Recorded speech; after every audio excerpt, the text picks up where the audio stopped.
हे भगवान, इस मनहूस ने पोती की जगह पोती को पैदा कर दिया। अरे हम वैसे ही गरीब हैं, अब बड़ी होने के बाद इसका दहेज कहाँ से देंगे। कल मुही को इतने महीनों प्यार किया, सेवा की, अच्छा अच्छा खाना खिलाया, केसर का दूध तक पिलाया, और इसने एक पोता भी नहीं दिया। मैं अब इस मनहूस की बिल्कुल भी शक्ल नहीं देखना चाहती। विकास बेटा, इसे घर से निकाल दे। सही बोला माँ आपने, मेरी भी इतनी सारी उम्मीदें तोड़ दी। अब मैं क्या मुंह दिखाऊंगा सबको। एक तो गरीब, ऊपर से इसकी हरकतें। चलो इस लड़की को लेकर तुरंत निकलो यहाँ से। विक्रम, विक्रम आप ये क्या कह रहे हैं? मैं हमारी छोटी सी बच्ची को लेकर कहाँ जाऊंगी? हमें थोड़ा रुकना चाहिए। क्या पता आपकी एक ख्वाहिश अगली बार पूरी हो जाए। तुम्हारा क्या भरोसा। तुम मुझे चूना लगा दो और मैं इंतजार नहीं कर सकता। मैं दूसरी लड़की से शादी करूंगा। वैसे भी तुम्हारे ससुराल से कौन सा दहेज मिला था मुझे। चली जाओ यहाँ से तुम दोनों। विक्रम, विक्रम जी ऐसा मत कहिए। माँ जी आप तो कुछ समझाने की कोशिश कीजिए। मेरी बेटी छोटी सी है, मैं कहाँ जाऊंगी? आप ही मेरा सहारा है। सही कह रहा है मेरा बेटा। तू जैसी मनहूस को अब इस घर में बिल्कुल नहीं रख सकते। चल निकल जा अपनी बेटी को लेकर यहाँ से। अरे आपकी इतनी प्यारी पोती है, फिर भी आप मुझे घर से बेघर कर रही है। जरा इस मासूम को देखिए। मेरा दिल ना तो इसकी शक्ल देखकर पिघलेगा और न तेरी बातें सुनकर। लगता है तू ऐसे नहीं मानेगी, या अभी तुझे इस घर से धक्के मार के निकालती हूँ। ऐसा बोलकर कमला उसका सामान बांधकर घर से बाहर फेंक देती है और उसे भी घर से बाहर निकालकर मुंह पर दरवाजा बंद कर लेती है। इस बात से सुधा बहुत रोती है। घर से निकालने के बाद बेचारी सुधा दर बदर इधर उधर भटकने लगती है। हे भगवान, और कितना चलूं?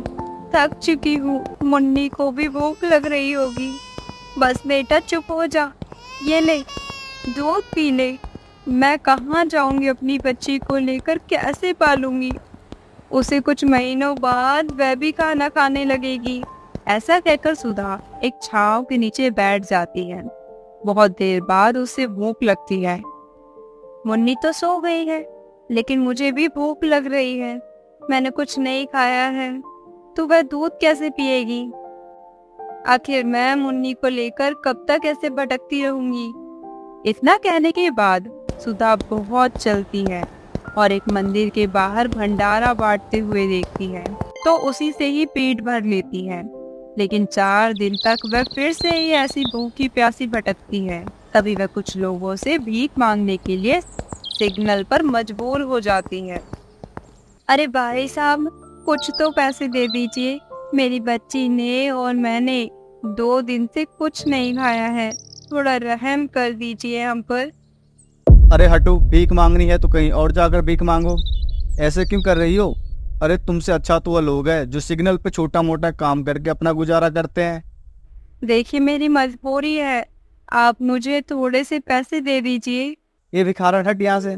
तभी वह आदमी धक्का देकर चला जाता है। तभी एक गुब्बारे बेचने वाली औरत कहती है, अरे ऐसे भीख मांगने से कुछ नहीं होगा, लोग मुझे जलील करेंगे। जमाना बहुत खराब है। ये अमीर लोग किसी की मजबूरी भी नहीं समझते। बेहतर होगा कोई काम कर लो, कुछ नहीं तो ये गुब्बारे ही बेच लो मेरी तरह। कुछ हद तक तो अपना पेट ही पाल लोगी। इतना कहकर श्रेया चली जाती है। तभी सुधा को उसकी बात समझ आ जाती है। उस औरत ने सही कहा था, तो ना मैं गुब्बारे बेचना शुरू कर दूं। बच्चे और बड़े सब गुब्बारे को देखकर खुश हो जाते हैं। मैं वही बेचूंगी अब। कम से कम कुछ तो गुजारा हो जाएगा मेरा और मेरी बच्ची का। कभी सुधा दुकान पर जाकर बड़ी मिन्नतें करके उधार गुब्बारे खरीद लेती है और अपनी छोटी सी बेटी को दूध पिलाने के बाद साड़ी में बांधकर गुब्बारे बेचने लगती है। गुब्बारे ले लीजिए, गुब्बारे लीजिए, गुब्बारा 10 रुपए, एक गुब्बारा 10 रुपए का, एक गुब्बारा 10 रुपए का। मम्मी मम्मी, मुझे गुब्बारा चाहिए, जरा दिला दो ना माँ। माँ प्लीज दिला दो। ठीक है बेटा, सुनिए, जरा मुझे गुब्बारे दे दीजिए। ये लीजिए पैसे, 20 के हैं ना? हाँ जी, 20 के ही हैं। भगवान का शुक्र है, कुछ तो कमाई हुई मेरी। गुब्बारे लीजिए, गुब्बारे। सुधा को गुब्बारे बेचते हुए 15 दिन हो जाते हैं। ना तो वह अपनी बेटी का ठीक से पेट पाल पाती है, ना ही अपना गुजारा कर पाती है। गुब्बारा बेचकर वह बस 100-200 कमा पाती थी। फिर एक दिन वह एक लड़की को ब्लॉग बनाते हुए देखती है। देखा रोहित, ऐसे वीडियो बनाकर मैं यूट्यूब पर डालूंगी तो वहाँ से मुझे बहुत सारे पैसे आएंगे और फिर मैं अमीर बन जाऊंगी। यहाँ से पैसे कमाना सबसे आसान है, बस रोज वीडियो बनाकर सब्सक्राइबर जोड़ने हैं। अरे वाह, ये तो सबसे ज्यादा आसान काम है, मैं भी ऐसे ही करूंगी। लेकिन इसके लिए मुझे एक फोन चाहिए होगा, और फोन तो कम से कम 20,000-15,000 का आता है। क्या करूं मैं अब? ऐसा बोलकर सुधा कुछ ही दूरी आगे चलती है कि उसके पैरों से एक चीज टकराती है। जैसे ही वह उसकी तरफ देखती है तो खुश हो जाती है, क्योंकि वह एक फोन था, चमचमाता नया फोन। भगवान आपका लाख लाख शुक्र है। मैं तो सोच रही थी वह इच्छा भी पूरी हो गई, मेरे पास फोन आ गया। अब मैं उस लड़की की तरह यूट्यूब पर वीडियो बनाऊंगी, गुब्बारा बेचते हुए। थोड़े से मुन्नी के साथ खेल लेती हूँ, बेचारी मेरी गोद में ही रहती है, चिपकी हुई है ना मेरी गुड़िया रानी। तभी वह एक पेड़ के नीचे बैठकर फोन से वीडियो शूट करती है और अपनी बेटी के साथ खेलती है। अले अले मेरा बच्चा, अकेले अकेले ब्लॉग कर रही है मम्मा के साथ। हेलो गाइस, तो आप देख सकते हैं ये मेरा यूट्यूब चैनल है। कोशिश है कि आप ज़रूर मेरी वीडियो को लाइक, सब्सक्राइब और शेयर करेंगे। तो आज मैं आपकी बेटी के साथ खेल रही हूँ। पहले लोरी से लाऊंगी। आ लेके चलो तुझको एक छोटे देश में, जहाँ गुड़िया मिलती हैं परियों के वेश में। आ लेके चलूं तुझको एक ऐसे देश में, जहाँ गुड़िया मिलती हैं परियों के वेश में। तो दोस्तों नमस्कार, मिलते हैं कल।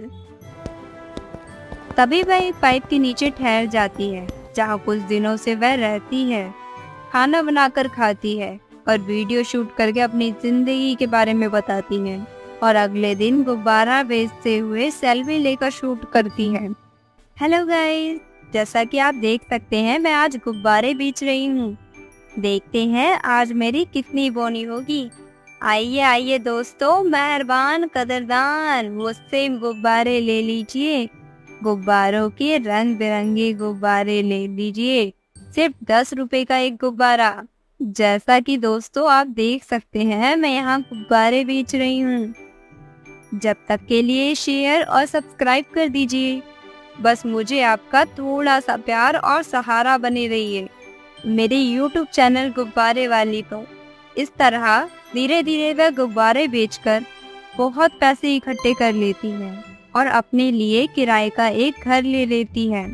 तभी एक लड़का YouTube से आता है और कहता है, मैडम आपकी पहली यूट्यूब की कमाई, टेक इट, कॉन्ग्रेचुलेशन आपके 90,000 सब्सक्राइबर के लिए। क्या सच में ये मेरे सारे सब्सक्राइबर हैं और ये मेरी पहली कमाई है? जी मैडम। ये बोलकर वह लड़का चला जाता है। ये सुनकर सुधा बहुत खुश होती है। जब लिफाफे के पैसों को खोलती है तो उसमें पूरे 50,000 होते हैं। तभी वह अपनी बेटी को कहती है, देखा मेरी मुन्नी, मैंने पूरी मेहनत और लगन के साथ ये करना चाहती थी और आज मेरे हाथ में 5 नहीं 50,000 हैं। इससे तो मैं खुद का छोटा सा मकान भी खरीद सकती हूँ, जहाँ हम दोनों बहुत अच्छे से रहेंगे। इसके बाद सुधा अच्छे सोसाइटी में एक छोटा सा घर ले लेती है और अब मेहनत के साथ YouTube पर वीडियो बनाती है और गुब्बारे भी बेचती है। धीरे धीरे उसके पास पैसे आ जाते हैं। उसकी बेटी भी 2 साल की हो जाती है और अब वह अपनी जिंदगी खुशी खुशी बिताने लगती है। साथ ही गरीब लोगों की मदद करती है। श्वेता नाम की एक लड़की जिसे व्लॉग बनाना बेहद पसंद था। वह कहीं भी जाती या कुछ भी करती, कुछ भी खाती या उसके साथ कोई भी मूवमेंट होता था तो वह हर चीज को अपने कैमरे में कैद कर लिया करती थी। शायद इसे ही आजकल के जमाने में व्लॉग करना कहते हैं। ऐसे ही एक दिन की बात है, वह अपने कॉलेज से लौट रही थी कि अचानक से उसकी नज़र एक ऐसे आदमी पर जाती है जो कि बेहद मेहनत करके एक पेंटिंग बना रहा था। श्वेता उस आदमी को अपने फोन से रिकॉर्ड करके व्लॉग करने लगती है। हेलो दोस्तों, मैं हूँ श्वेता और श्वेता व्लॉग में आपका स्वागत है।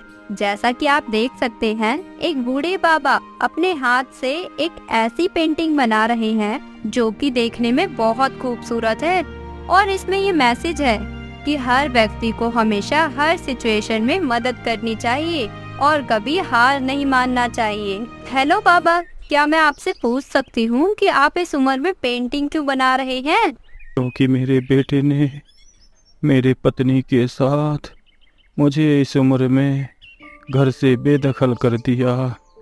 मैं तो जैसे भी रह लेता, लेकिन अपनी पत्नी को दुख में नहीं देख सकता। पेंटिंग बनाने की कला बहुत पहले से हासिल है मुझे, इसलिए अपनी जीविका चलाने के लिए आज मुझे सड़क पर यह करना पड़ रहा है। क्या तुम मेरी यह पेंटिंग खरीदोगी? इसलिए क्योंकि मेरे बेटे ने मेरी पत्नी के साथ मुझे इस उम्र में घर से बेदखल कर दिया। मैं तो जैसे भी रह लेता, लेकिन अपनी पत्नी को दुख में नहीं देख सकता। पेंटिंग बनाने की कला बहुत पहले से हासिल है मुझे, इसलिए अपनी जीविका चलाने के लिए आज मुझे सड़क पर यह करना पड़ रहा है। क्या तुम मेरी यह पेंटिंग खरीदोगी? हाँ बाबा, बिल्कुल, मुझे आपकी ये पेंटिंग बहुत पसंद आई है। ये पेंटिंग मुझे दे दीजिए। बाबा, कैमरे में जरा हाय कीजिए तो। दोस्तों, अगर आपको भी बाबा की पेंटिंग चाहिए तो पंखा रोड पर इस चौराहे पर बाबा को पेंटिंग करते हुए हमेशा नजर आएंगे। तब तक के लिए बाय। तभी श्वेता बाबा को अपनी पेंटिंग के पैसे देकर बदले में पेंटिंग लेकर चली जाती है। आगे जाकर वह एक तितली को फूल पर बैठे हुए देखती है तो उसे देखकर भी वह अपने फोन में शूट करने लग जाती है। शूट करते करते वह इतना आगे चली गई कि किसी के घर में तितली के पीछे घुस जाती है, जहाँ एक आदमी मानव कहता है, अरे कौन हो तुम और तुम्हारी हिम्मत कैसे हुई मेरे घर में आने की? अरे आप चिल्ला क्यों रही है? मैं तो इस तितली के पीछे गार्डन में आई थी। जरा चारों तरफ अपने गौर से देखो, तुम मेरे घर में घुस गई हो। क्या इतनी भी तहजीब नहीं है तुम्हें? इस तरीके से कोई व्लॉग करता है? माफ कर दीजिए, मुझसे गलती हो गई। तभी श्वेता वहाँ से अपने घर चली जाती है। घर जाते जाते मौसम इतना अच्छा हो जाता है कि वहाँ पर भी वह व्लॉगिंग करने लगती है। आसपास उसे कुछ होश नहीं होता। हाय गाइस, मैं हूँ आपकी श्वेता और आप देख रहे हैं श्वेता व्लॉग। तो दोस्तों, जैसा कि आप देख सकते हैं, मेरे चारों तरफ जो नज़ारा है मौसम का वह बेहद खूबसूरत है। ऐसा है कि बस एक बार के नज़ारे को कॉफी पीते पीते देखती रहूं। साथ ही ये छोटी छोटी पक्षियों का नज़ारा और भी खूबसूरत है। क्या आपके पास भी ऐसा खूबसूरत नज़ारा हो रहा है? कमेंट बॉक्स में कमेंट कीजिए। लाइक, शेयर, सब्सक्राइब करना ना भूलें। ब्लॉग करते करते वह उल्टा चल रही थी कि उसका पैर खुले गटर में जाने वाला था। तभी एक लड़का आकर उसका हाथ थामकर खींचकर उसे अपनी बाहों में लेता है, जिससे वह गिरने से बच जाती है। दोनों एक दूसरे की आंखों में देखते रहते हैं। तभी हॉर्न की आवाज से वह लड़का गुस्से में कहता है, अरे तुम थोड़ी पागल हो क्या? अगर व्लॉग बना रही हो तो कम से कम अपने आसपास तो देख लो। कहीं पीछे से गाड़ी आ जाती। अभी तो मैं था, मैंने देखा तो बचा लिया, लेकिन अगर नहीं देखता कोई तो तुम्हारा क्या होता? शुक्रिया मुझे बचाने के लिए। नेक्स्ट टाइम ध्यान रखना, रोड पर ये सब मत करना। By the way, I am Sahil. Thank you, मेरा नाम श्वेता है। अब मैं चलती हूँ। व्लॉग बनाते हुए श्वेता अपने घर घुस जाती है, जहाँ वह फिर व्लॉगिंग करने लगती है। अगले दिन उसकी माँ खाना बनाने की तैयारी कर रही थी। ये देखकर श्वेता व्लॉग बनाते हुए जाती है। अरे माँ, आज आप खाने में क्या बना रही हो? बहुत खुशबू आ रही है। तो दोस्तों आप देख सकते हो कि माँ ने आलू गोभी बनाई है। अरे क्या है, जब देखो तो ब्लॉग बनाती रहती है, हद होती है किसी चीज की। बिना बात के फोन उठाकर वीडियो मत बनाने लग जाया कर, तेरी शादी होने वाली है, सुधर जा। ओहो मम्मी, इसका शादी से क्या ताल्लुकात है? आप भी ना, मुझे कोई शादी वादी नहीं करनी। अरे ऐसे कैसे नहीं करनी? और मैं ये तो जानती हूँ शादी करेगी तो वहाँ भी व्लॉग बनाती रहेगी कि कौन से रिश्तेदार क्या खा रहे हैं, कितने उसने शगुन में पैसे दिए, फिर तू अपनी फिदाई करेगी।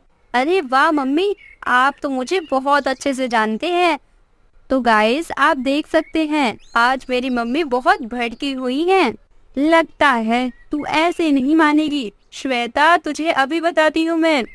अरे नहीं माँ, मुझसे मेरा फोन मत छीनो, माँ प्लीज माफ कर दीजिए। चल चुपचाप खाना खा ले और फोन साइड में रख दे, वरना मुझसे बुरा कोई नहीं होगा। माँ की बात सुन श्वेता चुपचाप खाना खाती है। 4 दिन बीत जाते हैं, वो घर में व्लॉग नहीं कर पा रही थी, इसीलिए वह ब्लॉग करते हुए घर से बाहर आ जाती है। व्लॉग बनाने में इतना मशगूल थी कि उसकी टक्कर पेड़ से मानव से हो जाती है और वह कहती है, तुम यहाँ क्या कर रही हो? ये तो मुझे तुमसे पूछना चाहिए कि तुम क्या कर रही हो, और देखकर कब चलना सीखोगी? जब देखो ब्लॉग बनाती रहती हो। आसपास तो देखा करो कम से कम। तुम देख लेते हो वो इनफ है। उस दिन के बाद दोनों की मुलाकातें अक्सर होती रहती थी, जिस वजह से वे बहुत अच्छे दोस्त बन गए और दोस्त से शादी होने की बाद पति पत्नी बन गए। लेकिन श्वेता का ब्लॉग बनाना बिल्कुल नहीं छूटता। वह ब्लॉग उसने अपनी शादी में भी बनाया था और शादी की पहली रसोई में भी। शुरू में सास रेखा कुछ नहीं कहती है, लेकिन एक बार उसकी सास अपने पलंग से सोते सोते गिर जाती है, तो ब्लॉग बनाते हुए श्वेता कहती है। तो दोस्तों जैसा कि आप देख सकते हैं, मेरी प्यारी सासू माँ सोते सोते बेड से गिर गई। क्या उनके ज्यादा चोट लगी होगी या कम? मैं आपको ब्रेक के बाद बताती हूँ। तब तक के लिए बाय। अरे मेरी करम जली ब्लॉगिंग बहू, जरा मुझे उठा ले, पता नहीं क्या फोन में लेकर ब्लॉग करती रहती है। शर्म नहीं आती अपनी सास को ऐसे दिखाते हुए? ओफो माँ जी, ये तो व्लॉग है। शादी से पहले मैं यूट्यूब पर व्लॉग डालती थी, इसीलिए मुझे कंटिन्यू रहना पड़ता है, वरना मेरे फैंस फॉलोइंग सब्सक्राइबर रूठ जाते हैं।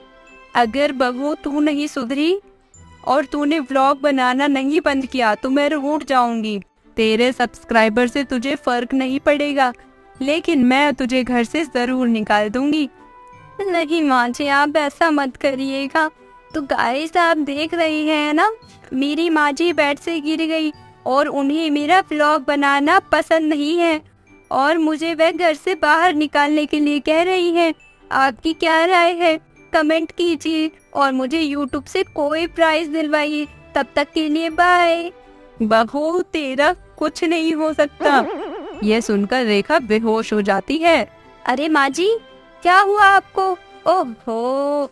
तभी श्वेता अपने सास के ऊपर पानी छिड़कती है, जिससे वह होश में आ जाती है। श्वेता की व्लॉग बनाने की आदत अभी भी सुधर नहीं पा रही थी। एक दिन वह किचन में छुट्टी के दिन मानव के लिए खाना बना रही थी, तभी व्लॉग बनाते हुए कहती है, तो दोस्तों आज मेरे हस्बैंड जो कि मुझे व्लॉग बनाते हुए ही मिले थे, मैं उनके लिए स्पेशल कचौरी बना रही हूँ। ये देखिए, अच्छी लग रही है ना? इसकी रेसिपी मैं आपको जल्द ही अपलोड करूंगी। वह ये सब शूट ही कर रही थी कि उसकी पलटते ही साड़ी का पल्लू गैस से जलने लगता है और वह व्लॉग बनाने में मशरूफ थी। इतने में मानव आकर उसके साड़ी के पल्लू को बुझाता है। ये देखकर श्वेता बहुत डर जाती है। आग आग, बचाओ बचाओ। अच्छा हुआ मानव तुम आ गए, वरना मुझे तो पता ही नहीं था क्या हो जाता। तुम्हें अकल नहीं है क्या? इतने से भी फोन लेकर फिर से ब्लॉग बना रही थी। अपनी आंखों से देखा है तुम्हें, और तुम्हारी साड़ी के पल्लू में आग लग रही है, इसका तुम्हें बिल्कुल भी अंदाजा नहीं है। अरे भगवान के लिए मैं तुमसे हाथ जोड़ता हूँ, बंद करो ये ब्लॉग बनाना। अगर तुम्हें आज कुछ हो जाता, जरा सा भी अंदाजा है, ब्लॉग बनाने का टाइम होता है, हर चीज़ को प्रॉपर तरीके से किया जाता है। या तो तुम खाना बना लो या ब्लॉग बना लो। अगर मैं नहीं होता तो आज तुम्हारी जिंदगी में तो तुम 3 बार पहले ही मर चुकी होती। मानव की इस बात से श्वेता को अकल ठिकाने आ जाती है। उस दिन के बाद से वह बिल्कुल भी इस तरीके से व्लॉग नहीं बनाती थी। पहले वह अपने आसपास देखती है, फिर व्लॉग बनाती थी। व्यूज ज्यादा आने से देखते ही देखते वह अच्छी खासी करोड़पति हो जाती है और सब खुशी खुशी रहने लगते हैं। रवीना बहुत ही गरीब परिवार से थी। उसके घर में बूढ़ी बीमार सास थी जो काफी कमजोर रहती थी। वहीं दूसरी ओर पति रघु की नौकरी बिल्कुल भी सही से नहीं चल रही थी। रवीना दिल की बहुत अच्छी थी, लेकिन रंग उसका दबा हुआ था, जिससे वह आने जाने में बहुत संकोच करती थी।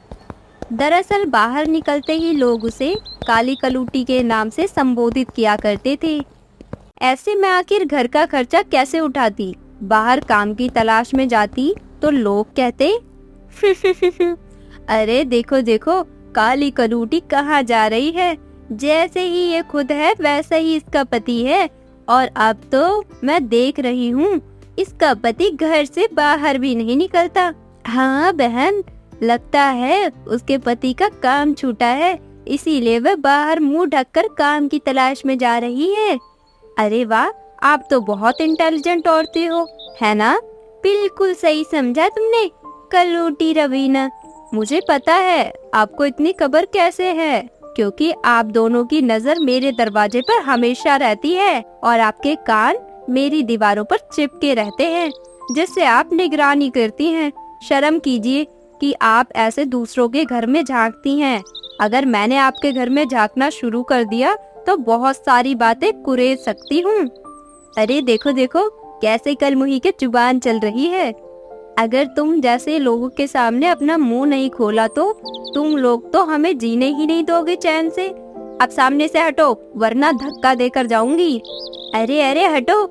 तभी उन पड़ोसन को सुनाकर रवीना वहाँ से काम की तलाश में चली जाती है, जहाँ एक सेठानी कहती है, अच्छा तो तुझे मेरे यहाँ काम की जरूरत है, पर तुझ जैसी काली नौकरानी को मैं अपने घर में रखूंगी तो मनहूसियत सी छा जाएगी, और मेहमान आ गए तो वह मुझे 4 बातें और सुनाएंगे। इसीलिए मुझे तुझ जैसी काली नौकरानी नहीं चाहिए। सेठानी जी ऐसा मत बोलो, मुझे काम की बहुत जरूरत है। होगी तुझे जरूरत, लेकिन मैं तेरी जैसी काली नौकरानी को अब रखना नहीं चाहती। सेठानी के इतना कहते ही उसकी बेटी माया व्लॉग बनाते हुए आती है। हे गाइस, तो कैसे हैं आप लोग? मेरे व्लॉग में आपका स्वागत है। आज मैंने बच्चों के ना खाने वाले टिंडे की सब्जी बनाई है। रेसिपी तो मैंने आपको दे दी है और देखते हैं घर में क्या चल रहा है। तो गाइस, जैसा आप देख सकते हैं मेरी मॉम एक काली सी मेड को डांट रही हैं। पर क्यों डांट रही हैं? I don't know. खैर, आज का समय समाप्त हो गया है। अभी के लिए बाय। बाद में मिलते हैं आपसे अगले व्लॉग में। अरे तू अभी तक गई नहीं काली कलूटन कहेगी। सेठानी की बात सुनकर रवीना आंखों में आंसू लिए वहाँ से चली जाती है। परेशान रवीना जब घर आती है तो उसकी सास मंजू बोलती है, अरे बहू क्या हुआ? तू इतनी उदास क्यों है? तुझे कोई काम नहीं मिला क्या? नहीं माँ जी, मैंने बहुत कोशिश की, लेकिन लोगों ने मेरे कालेपन का मजाक उड़ाकर मुझे काम देने से इनकार कर दिया। हमारे घर का खर्चा कैसे चलेगा और आपकी दवाई कैसे आएगी? ये सारी गलती मेरी है। मेरी वजह से रवीना तुम्हें ऐसा काम करना पड़ रहा है। अरे आप ऐसे मत बोलो, ये तो भगवान की एक परीक्षा है जिसमें हम सबको साथ मिलकर हर चुनौती को पार करना है। वैसे रघु जी, आप जानते हैं ये ब्लॉग क्या होता है? हाँ मुझे पता है। आजकल लोग YouTube पर अपने फोन से जो वीडियो शूट करके डालते हैं उसे व्लॉग कहते हैं, और ढेर सारे व्लॉग बनाने से पैसे भी मिलते हैं। पर हम किस चीज की वीडियो बनाएंगे? हमारे पास भी तो फोन है, हम भी वीडियो बना सकते हैं। पर हम किस चीज की वीडियो बनाएंगे? अरे बहू, तू चिकन बहुत अच्छा बनाती है, क्यों ना तू एक चिकन का छोटा सा ढाबा खोल ले, जिसकी हम वीडियो बनाया करेंगे और YouTube पर डाला करेंगे। माँ जी, आइडिया तो बहुत अच्छा है, लेकिन इसके लिए पैसे कहाँ से आएंगे? उसकी चिंता तुम मत करो, मैं अपने दोस्त से कुछ उधार मांग लेता हूँ। हमारा चिकन का ढाबा अच्छा चलेगा तो YouTube से भी पैसे आने लगेंगे और हमारा बनता रहेगा, तो मैं उसके पैसे लौटा दूंगा। रवीना और मंजू को रघु का सुझाव अच्छा लगता है। जग्गू पैसों का इंतजाम करता है।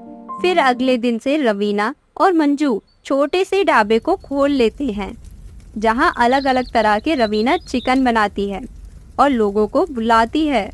आइए आइए, chicken biryani, tandoori biryani, chicken mutton, pulao, मटर चिकन, 30 रुपए की प्लेट। अरे मुझे जरा 2 प्लेट चिकन पैक कर दीजिए। अरे रवीना, मैं व्लॉग के लिए शूट कर रहा हूँ। 1 2 3 स्टार्ट। तो गाइज, रवीना के चिकन ढाबे में आपका स्वागत है। मेरी पत्नी रवीना ने एक छोटा सा ढाबा खोला है जहाँ उसने अलग अलग प्रकार के चिकन बनाए हैं। Chicken lollipop, chicken biryani. अगर आपको भी टेस्टी और दमदार बिरयानी सस्ते में खानी हो तो इस एड्रेस पर तुरंत आएं। जल्दी आइए, आज का स्पेशल ऑफर है, 1 चिकन पर 1 चिकन फ्री। तब तक के लिए बाय गाइस। जल्दी से शेयर कीजिए और सब्सक्राइब करना ना भूलें। व्लॉग करने के बाद रवीना की दुकान पर लोग धीरे धीरे आने लगते हैं। फिर रवीना के बनाए हुए चिकन की तारीफ करते हैं। अरे मुझे जरा 2 प्लेट चिकन पैक कर दीजिए। अरे आप तो सच में बहुत स्वादिष्ट चिकन बनाती हैं, जरा 1 प्लेट और दीजिए। लीजिए लीजिए। अरे बहू, तेरी दुकान पर तो भीड़ लग गई है, चलो अच्छी बात है। इस तरह पहले दिन ही रवीना के ढाबे की दुकान चल जाती है और उसका ब्लॉग देखकर भी लोग ढाबे पर खाना खाने आते हैं। वक्त गुजरता है, उसके कई महीनों की मेहनत के बाद ब्लॉग के पैसे आने लगते हैं। उन लोगों को बहुत खुशी मिलती है। इन पैसों से वो एक और बड़ा ढाबा खोलती है जिससे अच्छा ब्लॉग बनाती है। हेलो दोस्तों, स्वागत है आप सबका रवीना ब्लॉग में। आज मैंने आपके लिए दमदार बिरयानी बनाई है। इसकी रेसिपी को शेयर करिए और आगे बढ़ाइए और अपना प्यार यूं ही देते रहे। देखा रवीना, तुम्हारी मेहनत से आज हमारे छोटे से ढाबे से बड़ा ढाबा हो गया। ये मेरे अकेले की मेहनत नहीं है, माँ जी और आपने मेरा बहुत साथ दिया है। ये तो तुम्हारा स्वभाव है। इस तरह रवीना रोज अपने ढाबे पर व्लॉग बनाती है। वह व्लॉग देखकर उसके ढाबे पर चिकन खाने के लिए शहर नहीं, गांव नहीं, बल्कि दूर दूर से उसके चिकन को खाने के लिए लोग आते हैं। देखते ही देखते कुछ सालों में चिकन रेसिपी और यूट्यूब के व्लॉग से लाखों रुपए आते हैं, जिससे वह धीरे धीरे अमीर बन जाती है। घर, गाड़ी, बंगला सब कुछ उसके पास होता है। बहू, आज मुझे तेरे मेहनत लगन पर बहुत गर्व हो रहा है। कहाँ हमारे पास एक समय खाने को भी नहीं था और अब लाखों रुपए के मालिक हैं। हम तीनों के नाम पर रेस्टोरेंट हैं। सच में बहुत ही कमाल कर दिया तूने। अरे माँ जी, ये सब मेरे अकेले की मेहनत नहीं है। आपने और रघु जी ने इसमें मेरी बहुत मदद की है। अगर आप दोनों साथ नहीं होते तो हम इतना सब कैसे हासिल कर पाते। अरे आप दोनों सास बहू ऐसे ही बात करती रहोगी या दूसरा व्लॉग भी बनाओगी? हा हा हा हा हा।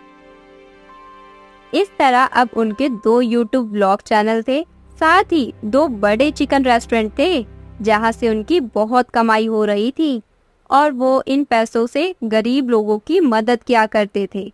इस तरह वह खुशी खुशी रहने लगते हैं। तो दोस्तों, आपको हमारी ये काली ब्लॉगर बहू कैसी लगी, हमें कमेंट करके ज़रूर बताएं और चैनल को सब्सक्राइब करना ना भूलें। जानकी अपनी बहू दिव्या के साथ जौनपुर गांव में रहती थी। आज तीज का त्योहार था। दिव्या ने पूरे मन से अपने पति प्रशांत के लिए व्रत रखा हुआ था।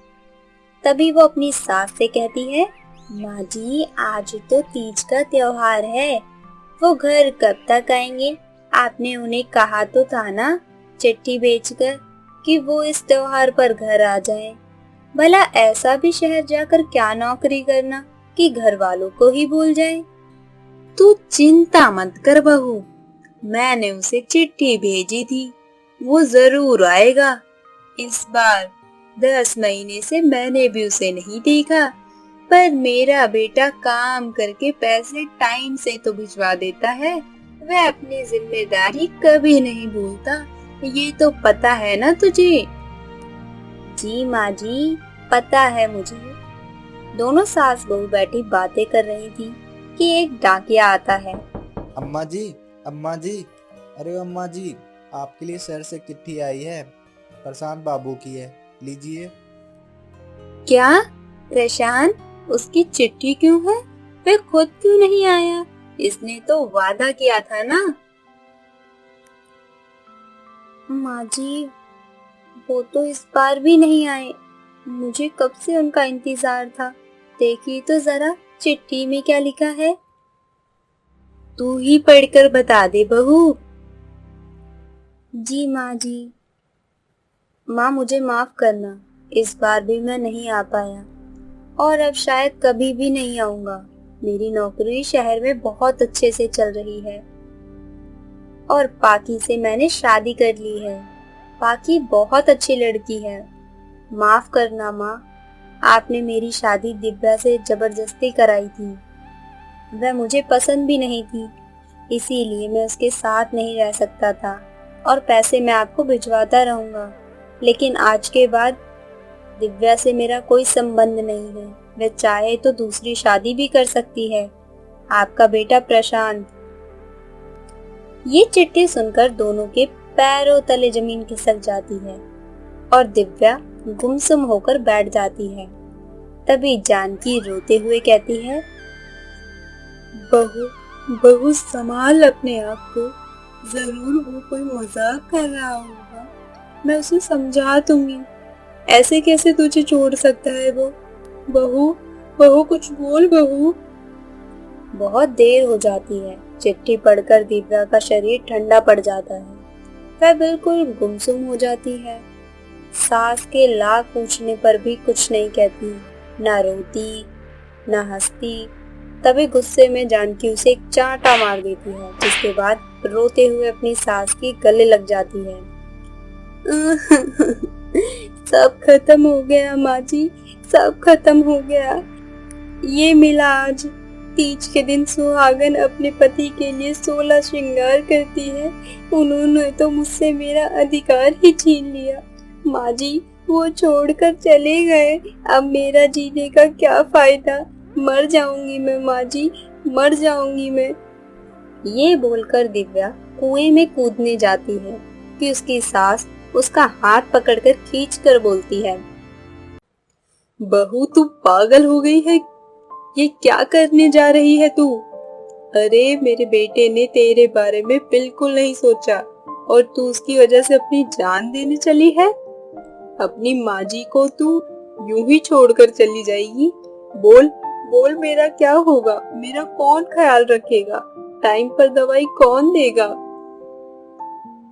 माँ जी, आपके पास आपका बेटा है, उसकी नई बहू है, लेकिन मेरे पास कुछ भी नहीं है, इसीलिए मेरे जीने का कोई मतलब नहीं रहा। नहीं, उसने क्या कहा? वह कभी लौट कर नहीं आएगा, सिर्फ पैसे भिजवा आएगा। तो बहू, मुझे उसके पैसे बिल्कुल नहीं चाहिए। आज के बाद मेरा मेरे बेटे से कोई ताल्लुक नहीं है और अब से तू मेरी बहू नहीं, बेटी बनकर रहेगी। अभी भी अपनी माँ को छोड़कर जाना चाहेगी? बता। नहीं नहीं माँ जी, अब मैं आपको छोड़कर कहीं नहीं जाऊंगी।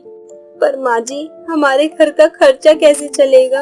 हम क्या करेंगे? मैं कुंवारे पर कांच की चूड़ियां बनाती थी, वही काम हम दोबारा शुरू करेंगे अपने जीवन के लिए। तुझे आती है चूड़ियां बनाना? हाँ माँ जी, मैं भी शादी से पहले चूड़ियां बनाती थी। तो कल से हम चूड़ियां बनाकर सास बहू बेचेंगे। ये कहते ही शीला अपने बिस्तर के नीचे से पुरानी चूड़ियां बनाने वाली छोटी सी भट्टी मशीन निकालती है।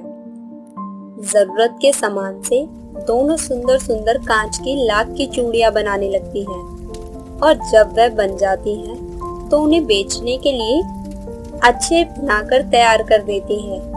जब काफी चूड़ियां बन जाती हैं तो दोनों सास बहू मंडी में जाकर एक कपड़ा बिछाकर उस पर सारी चूड़ियां सजा देती हैं और ग्राहक बुलाने लगती हैं।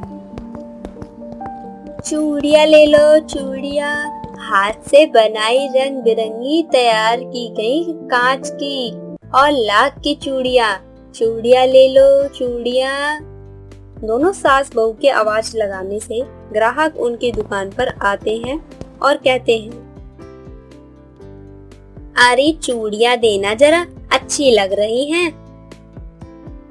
कितना करूं मैडम, 1 दर्जन या 2 दर्जन?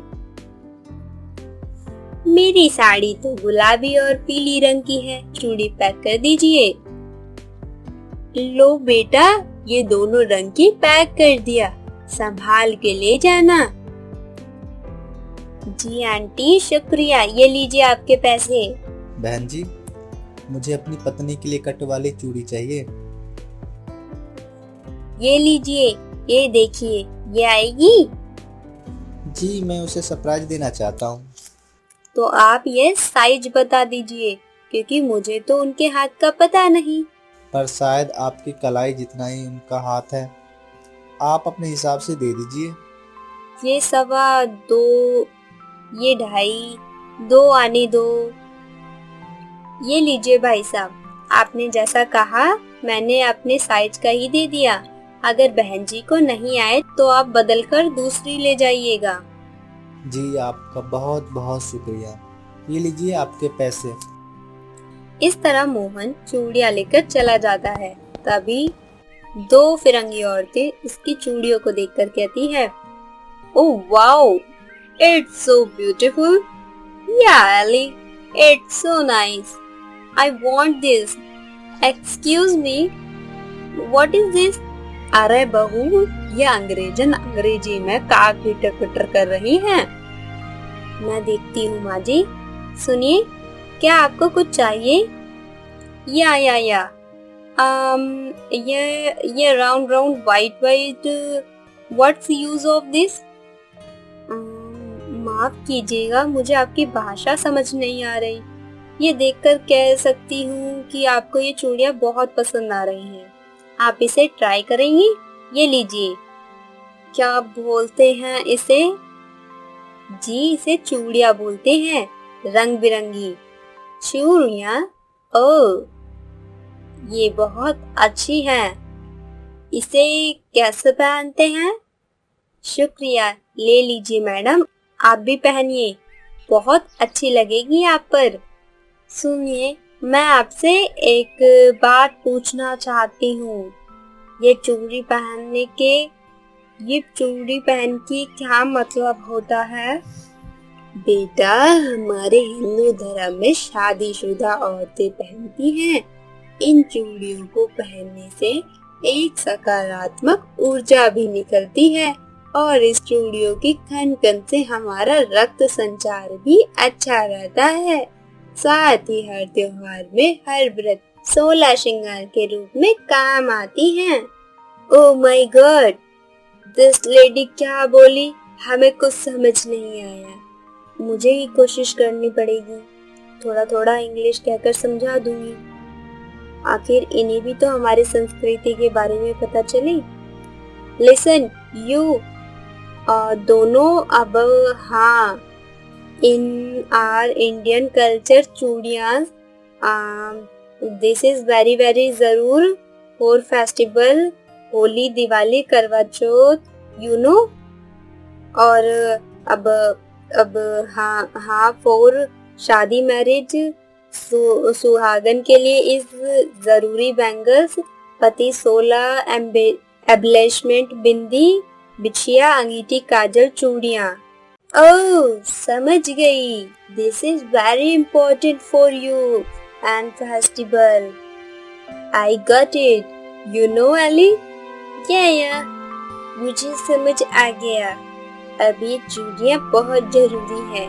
ओके, तो आप इसके लिए और मेरे लिए पैक कर दीजिए। बहू, तू अंग्रेजन के साथ क्या खचर खचर कर रही है? मुझे तो कुछ पल्ले ही नहीं पड़ा। माँ जी, मैंने इन्हें थोड़ा अपने संस्कृति के बारे में बता रही थी कि हम चूड़ियाँ क्यों पहनते हैं। वही थोड़ा बहुत मैंने समझाया इंग्लिश में, तो ये बहुत खुश हैं और हमसे चूड़ियाँ खरीद रहे हैं। वाह, मेरी बेटी तो अंग्रेजन भी है। ऐसे तू और अंग्रेजों को बुला लो बेटा और हमारी बिक्री करवाइयो। हाँ माँ जी, जरूर। खबरदार, जो मुझे माँ जी बोला, मैं तेरी माँ हूँ अब से। ठीक है माँ। इस तरह दोनों सास बहू उन फिरंगियों को चूड़ी बांधकर दे देती हैं। सुबह से शाम होने पर उनकी सारी चूड़ियाँ बिक जाती हैं। अगले दिन भी चूड़ियाँ जल्दी बिक जाती हैं। कुछ ही दिनों में सास बहू के नाम से उनकी चूड़ियाँ मशहूर हो जाती हैं और दूर दूर के शहरों और गांवों में सभी लोग उनसे चूड़ियाँ खरीदने आते हैं। तब से उनकी गरीबी भी दूर हो जाती है और वो पक्का घर खरीदकर खुशी खुशी रहने लगते हैं।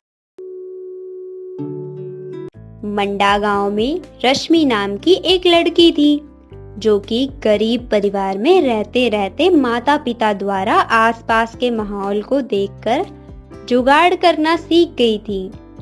ऐसे ही एक शाम उसकी माँ नीलम पाइप से पौधों में पानी डाल रही थी, तो वह पाइप जगह जगह से फट जाती है।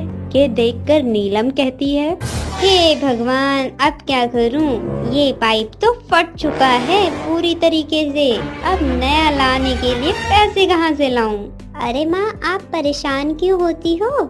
ये लो, अभी इस पाइप को ठीक कर देती हूँ। रश्मि 3 टुकड़ों में पाइप काटकर सही जगह से बीच में जोड़कर रस्सी लगा देती है, जिससे वह कटी हुई जगह चली जाती है और नीलम अच्छे से पौधों में पानी दे पाती है। जिसके बाद वह बोलती है, बेटा तू ये जुगाड़ करती है ये बहुत अच्छा है, पर ये सब तो यहीं तक कर रख। अब तेरी शादी होने वाली है, ससुराल जाकर ये सब जुगाड़ मत करियो। माँ, अगर पैसे बचाने और जरूरत हो तो जुगाड़ तो करना ही होता है ना। बस बस, अब अपने जुगाड़ का भाषण मत दे, जाकर चाय बना। यह सुनकर रश्मि चाय बनाने चली जाती है। कुछ ही दिन बाद उसकी शादी पीयूष नाम के लड़के से हो जाती है। अब वह तो गांव की गवार थी, शहर की चीजों को इतना समझती नहीं थी।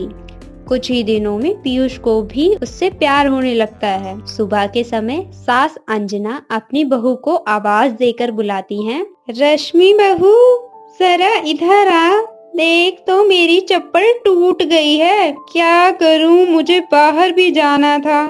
ऐसा कर, तू मुझे अपनी चप्पल दे दे। अरे माँ जी, मेरे पास आपके चप्पल ठीक करने का एक जुगाड़ है, रुकिए मैं पिन लगा देती हूँ। यह कहकर रश्मि सेफ्टी पिन से अपनी सास की चप्पल को जोड़ देती है और कहती है, माँ जी बेफिक्र रहिए, ना तो आपको ये पिन चुभेगी, ना ही आपकी दोबारा चप्पल टूटेगी और आपकी साड़ी के अंदर किसी को दिखेगा भी नहीं। आराम से पहन सकती हैं आप। अरे वाह बहू, बहुत काम आसान कर दिया तूने मेरा। शुक्रिया माँ जी। इस तरह रश्मि बहू हर बार कोई ना कोई जुगाड़ करती ही थी। अगले दिन गैस खत्म हो जाती है, जिसके बाद वो चूल्हे पे खाना बनाकर अपने पति और सास को खिलाती है। तभी पीयूष कहता है, अरे वाह, खाना तो बहुत अच्छा बना है, रोटियों में बड़ा स्वाद आ रहा है। हाँ बहू, मुझे भी। वो क्या है ना माँ जी, पीयूष जी, सिलेंडर खत्म हो गया था तो मैंने चूल्हे पर रोटी बनाई है, इसीलिए आपको अच्छी लग रही हैं। क्या चूल्हे पर? क्यों बहू, सिलेंडर खत्म हो गया था क्या? हाँ माँ जी, सिलेंडर खत्म हो गया था। लगता है तेरी जुगाड़बाजी कभी खत्म नहीं होगी, पर तू करती है तो वो भी अच्छा लगता है, बचत भी हो जाती है। अगले दिन पीयूष रश्मि से कहता है, रश्मि देखो ना, ये टूथपेस्ट खत्म हो गया है, जरा नया लाकर देना। अरे आप इसे फेंक क्यों रहे हैं? इसमें अभी और पेस्ट है, मैं निकालती हूँ। तभी रश्मि अपना बेलन टूथपेस्ट के ट्यूब पर चला देती है, जिसके बाद पेस्ट निकल जाता है और रश्मि उसके ब्रश पर लगा के देती है। अब कर लीजिए मंजन, देखा मेरा एक जुगाड़ का कमाल, आपका समय बचा दिया मैंने। वैसे मानना पड़ेगा, कमाल की जुगाड़ बीवी मिली है मुझे। इस तरह जुगाड़ू बहू हमेशा जुगाड़ करके पैसे और समय को अक्सर बचाया करती थी। इसीलिए दोस्तों, कभी मुश्किल हालात में परेशान नहीं होना चाहिए, परेशानी का डटकर मुकाबला करना चाहिए।